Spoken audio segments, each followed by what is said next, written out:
Now, the police have arrested 16 persons in connection with a shooting incident at Asamang Tamfoe in the eastern region. The incident occurred between some persons believed to be illegal miners and a community anti-galamsey task force on Thursday. Now, police have retrieved 1 pump-action gun, 2 excavators, 2 water pumps, and a battery.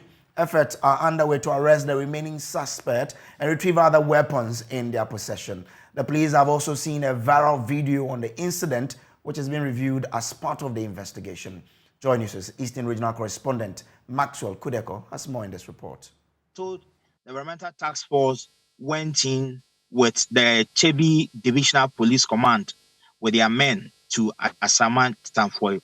But before they got to the mining site, they are told that the miners have had information that the police and the task force were coming. So they managed to take a vital part of one of the excavators and absconded. But unfortunately, they left one. So the task force was able to dismantle one of the excavators and then put it on a loader. They effected arrest of about 24 people. So whilst they were leaving the mining site to the Asamang Tamfoe town, the miner had gone to mobilize men, and then they met them by the roadside and insisted that they take the excavator back to site. Other than that, there will be bloodshed. So we are told the police commander, together with the chief, wanted to calm them down. And then they told them that if they really have documents to support that they are legally mining in the area. We are told that they were even washing closer to a river around Asamang Tamfoe. They were causing devastation to the river and the environment. So they insisted that if they have any document to prove that indeed they are mining legally, they should submit. They should come to the Chebi Divisional Police Command and they show proof of documentation. But the gentleman declined. So while the conversation was going back and forth, the guy has mobilized some thugs within the enclave. So they started pelting stone at them. And then the leader of the task force, that's Apejahene, Osaberima Okojiaman Apejafori, we are told got hit by one of the stone. So the men also opened fire at them. And then finally, they were able to clear the road and then left the scene with the 24 people arrested. The police is quite tight with information, but I can reliably inform our listeners that there's currently a crunch meeting going on at the Eastern Regional Police Command.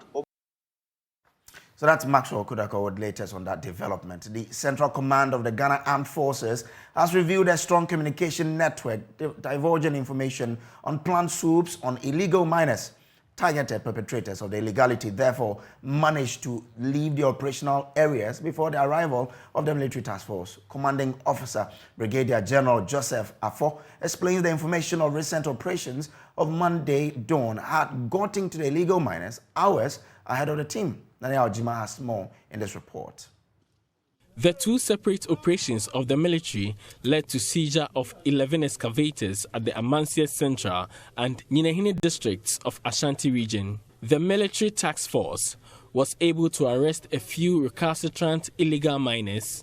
Brigadier General Afo says many of the miners responsible for the extensive devastation of lands and water bodies had vacated the site ahead of the recent operation. Some of the comments even from the galamseyers that we even have on tape, they tell us that, oh, we've come within the next 4 days, we'll leave, they are coming back. I mean, it is on tape, we've had it on tape.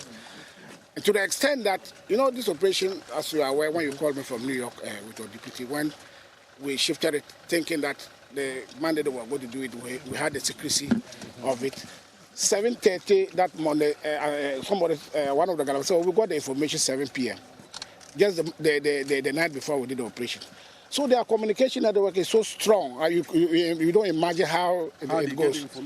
But all the same, this war will be this war against the environment we want. There's no 2 ways about it. We have to sustain it. That is non-negotiable. A visit to Manso Datano, one of the areas for the recent flash out by the military, shows a vast area of land destroyed completely by the miners. In the community, Many involved in the activity have ceased operations for about 2 weeks upon information of a military raid. Some of the youth admitted to participating in the illegality. You can't just shut down Galamsey. This is how we feed ourselves. We are only benefiting from the pits opened by the Chinese. This